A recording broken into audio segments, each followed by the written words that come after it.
Good morning students.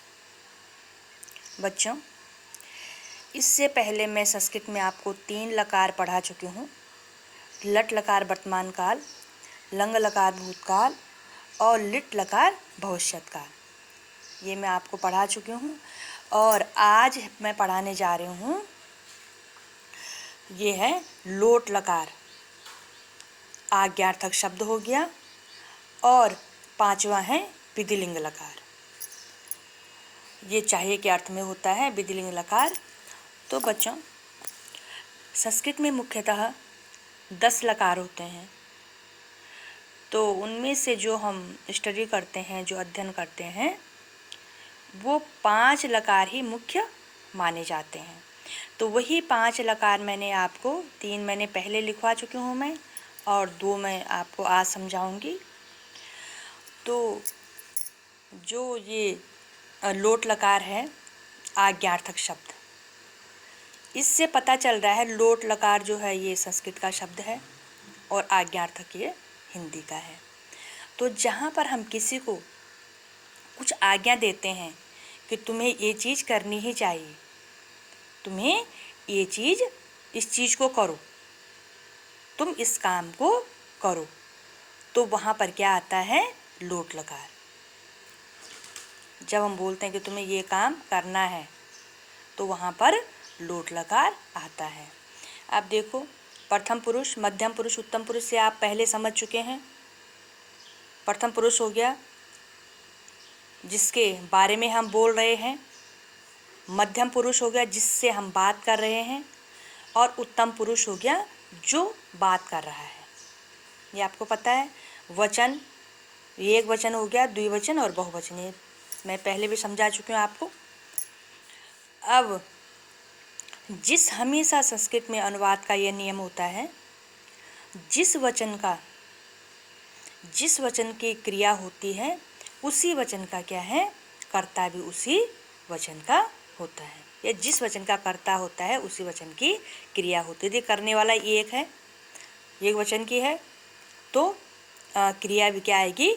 एक वचन की ही आएगी। अब देखो, ध्यान से देखिए आप। पुरुष, एक वचन, द्विवचन, बहुवचन। आप अच्छे से बनाना ये कॉलम, मैंने उतने बढ़िया से नहीं बनाए हैं, आप और अच्छे से इसको बनाइए। पठतु पठताम पठन्तु, पठ पठतम पठत, पठानि पठाव पठाम। अब देखो, ये यहाँ पर आज्ञार्थक, किसी को आज्ञा देना कि आप इस काम को करो। तो सह पठतु, वह पढ़ें। हम किसी को आज्ञा दे रहे हैं ना कि आप इस काम को करो भाई। सह पठतु, वह पढ़ें। तौ पठताम, वे दोनों पढ़े। ये सह तौ ते जो ये सर्वनाम शब्द है, ये मैं पहले आपको अच्छे से समझा चुकी हूँ, उसी के अकॉर्डिंग ये चलेंगे। सह पठतु, वह पढ़ें। तौ पठताम, वे दोनों पढ़े। सह तौ ते पठन्तु, वे सब पढ़े। ये प्रथम पुरुष के हैं। मध्यम पुरुष में आएगा त्वम पठ, तुम पढ़ो। युवाम पठतम, तुम दोनों पढ़ो। और यूयम पठत, तुम सब पढ़ो। ये मध्यम पुरुष है जिससे हम बात कर रहे हैं। उत्तम पुरुष में अहम पठानी, यहाँ पे नौ आएगा। अहम पठानी, मैं पढ़ूँ, अपने लिए है। आवाम पठावा, हम दोनों पढ़े। और वयम पठामा, हम सब पढ़े। इसको ध्यान से करना है, आपको ध्यान से पढ़ना है। दूसरा आ गया इसमें पठ धातु रूप विधिलिंग लकार। ये चाहिए के अर्थ में है कि उसे यह काम करना ही चाहिए, ये तो आज्ञा है कि तुम इस काम को करो, और ये मस्ट है, जरूरी है कि इसको तुम करना ही चाहिए। विधिलिंग लकार चाहिए के अर्थ में, यह काम होना चाहिए, पक्का होना चाहिए, ये काम उसके लिए है ये। तो प्रथम पुरुष आ गया, ये पुरुष है, एक वचन, द्विवचन और बहुवचन। अब है प्रथम पुरुष में पठे, पठेताम, पठेयु, पठे, पठेतम, पठेत, पठेयम, पठेव, पठेम। अब देखो, यह जो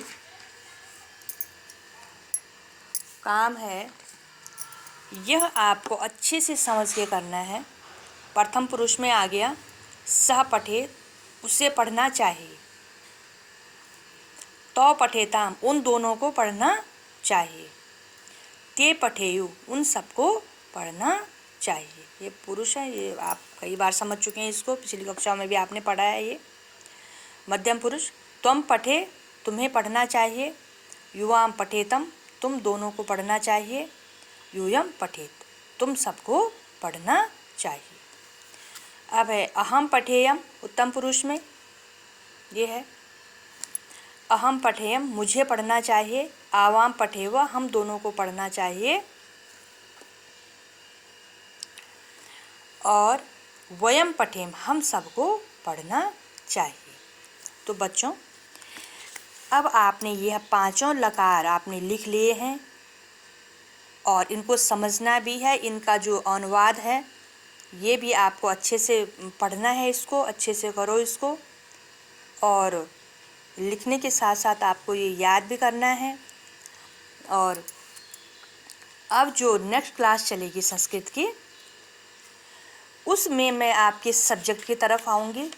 आपकी जो संस्कृत की बुक है रुचिरा, मैं उससे पढ़ाऊँगी आपको। अब ये तो कॉमन टॉपिक था जो मैंने 6 में भी और 7 में भी पढ़ाया है। ये कॉमन टॉपिक होते हैं जो हर क्लास को 6, 7, 8 को जानना बहुत ज़रूरी है।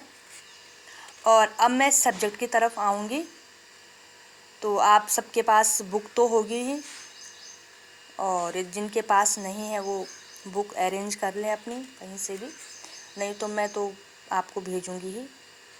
इसमें जो भी चैप्टर पढ़ाऊँगी वो चैप्टर आपको मैं भेजती रहूँगी। और संस्कृत में आपने जितना आपको काम करवाया है वो आपने अच्छे से करना है, अच्छे से पढ़ना है। और नेक्स्ट क्लास में आपको आपकी बुक से पढ़ाऊँगी। धन्यवाद।